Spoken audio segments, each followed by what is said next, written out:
Hello കൂട്ടുകാരെ, ഞാനിന്നൊരു സായാഹ്ന ബ്ലോഗുമായിട്ടാണ് നിങ്ങളുടെ മുന്നിൽ വന്നിരിക്കുന്നത്.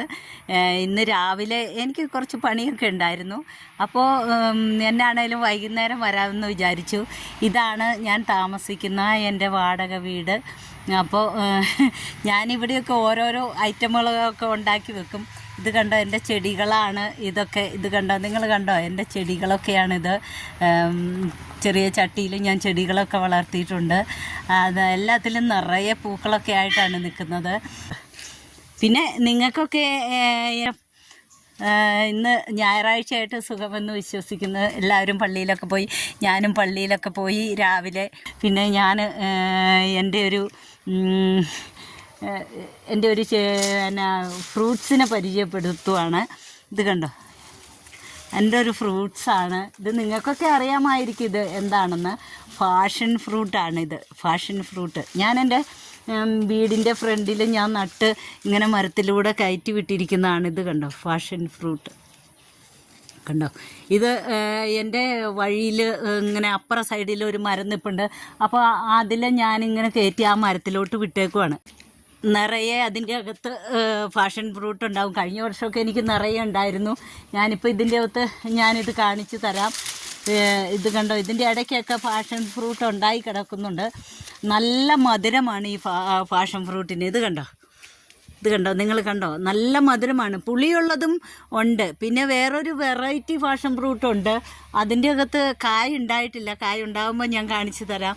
റോസ് കളറിൽ അതിനിങ്ങനെ അതിൻ്റെ മുകളിൽ ഇങ്ങനെ പുള്ളിക്കുത്തുകളുള്ള ഒരു ഫാഷൻ ഫ്രൂട്ട്. അതിനും വളരെ മധുരമുണ്ട്. ചിലതിനൊക്കെ പുളിയുണ്ട്. പക്ഷേ ഇത് വളരെ ടേസ്റ്റിയാണ്. മധുരമുണ്ട്. പിന്നെ ഇതുകൊണ്ട് നമുക്ക് പാഷൻ ഫ്രൂട്ട് കൊണ്ടുള്ള ഉപയോഗം അറിയാലോ. ഇത് നമുക്ക് ജ്യൂസ് അടിക്കാൻ കൊള്ളാം. പിന്നെ ഇത് ഷുഗറിനൊക്കെ ഏറ്റവും നല്ലതാണ് ഫാഷൻ ഫ്രൂട്ട്. നല്ല പുളിയുള്ളതാണെങ്കിൽ ഏറ്റവും നല്ലതാണ് ഷുഗർ രോഗികൾക്ക്. അപ്പോൾ ഇതിൻ്റെ അകത്ത് കുറേ ഉണ്ടായി കിടക്കുന്നുണ്ട് ഇതിൻ്റെ ഇടയ്ക്കൂടെ കേട്ടോ. ഇത് കണ്ടോ, നിങ്ങൾക്ക് കാണാമെന്ന് വിചാരിക്കുന്നു. ഇവരൊക്കെ ഉണ്ടായി ഇങ്ങനെ കിടക്കുന്നത്. അപ്പോൾ ഈ ഫാഷൻ ഫ്രൂട്ട് അപ്പോൾ നല്ല മധുരമാണ്. പിന്നെ ഇതുണ്ടല്ലോ, നമ്മൾ നല്ലപോലെ ജ്യൂസ് അടിച്ച് കുടിക്കാൻ കൊള്ളാം. ഇതൊന്നും എനിക്കറിയില്ലായിരുന്നു.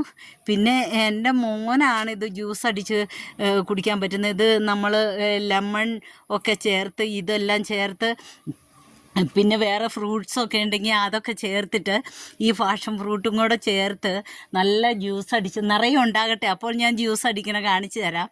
എന്നിട്ട് നമ്മൾ ജ്യൂസ് അടിച്ച് കുടിക്കുമ്പോൾ നമുക്ക് നല്ലതാണ്. നല്ല വെയിൽ സമയത്തൊക്കെ ജ്യൂസ് അടിച്ച് കുടിക്കാനും ഒക്കെ നല്ലതാണ്. പിന്നെ നമുക്ക് ഷുഗറൊക്കെ ഉള്ളവർക്കാണെങ്കിൽ വീട്ടിൽ ഒരെണ്ണം നട്ട് വളർത്തിയാൽ തീർച്ചയായിട്ടും നമുക്കത് ഇതിൻ്റെ ഇലയൊക്കെ തിളപ്പിച്ച് കുടിക്കുന്നവരുണ്ട്. ഷുഗറിന് വേണ്ടിയിട്ട് ഇതിൻ്റെ ഇലയൊക്കെ തിളപ്പിച്ച് കുടിക്കുന്നവരുണ്ട്. പിന്നെ ഇത് നല്ല ഫ്രൂട്ട്സാണ്. അപ്പോൾ പിന്നെ ഞാൻ അതുപോലെ തന്നെ ഞാൻ ഒരുപാട് സാധനങ്ങളൊക്കെ ഞാനിങ്ങനെ ഓരോന്ന് നട്ടുപിടിപ്പിച്ചിട്ടുണ്ട്. ഫ്രൂട്ട്സ് ഉണ്ട്, നല്ല പോലെ ഉണ്ട്. അപ്പോൾ ഞാൻ അതെല്ലാം നട്ടുപിടിപ്പിച്ച് വരുന്നേ ഉള്ളൂ. ഇതൊക്കെ പാഷൻ ഫ്രൂട്ടൊക്കെ എനിക്ക് ധാരാളമായിട്ടുണ്ടായിരുന്നു. ഇവിടെ ഒരു മാവുണ്ടായിരുന്നു. ആ മാവ് നിറയെ മറ്റേ ഞാൻ പറഞ്ഞില്ലേ, ഇതിൻ്റെ റോസ് കളറുള്ള നല്ല പുള്ളിക്കുത്തുള്ള നല്ലൊരു ഫാഷൻ ഫ്രൂട്ട്. അപ്പോൾ അത് നല്ല ടേസ്റ്റി ആയിരുന്നു അത്. അപ്പോൾ അതൊക്കെ കഴിഞ്ഞ വർഷമൊക്കെ നിറയെ ഉണ്ടായിരുന്നു. പിന്നെ അതുപോലെ തന്നെ ഇനിയിപ്പോൾ സന്ധ്യയായി, നോമ്പെടുത്തിട്ടുണ്ട്. അപ്പോൾ ഞങ്ങൾ വീട്ടിലെല്ലാവർക്കും നോമ്പാണ്. അപ്പോൾ എല്ലാവരും ഇനി സന്ധ്യയാകുമ്പോൾ പ്രാർത്ഥിക്കണം. നിങ്ങൾക്ക് ഇഷ്ടമായി എൻ്റെ ഫാഷൻ ഫ്രൂട്ട്? അപ്പോൾ എൻ്റെ വീഡിയോ ഇഷ്ടമായെങ്കിൽ നിങ്ങൾ ഷെയർ ചെയ്യണം, ലൈക്ക് ചെയ്യണം, സബ്സ്ക്രൈബ് ചെയ്യണം. ബായ്.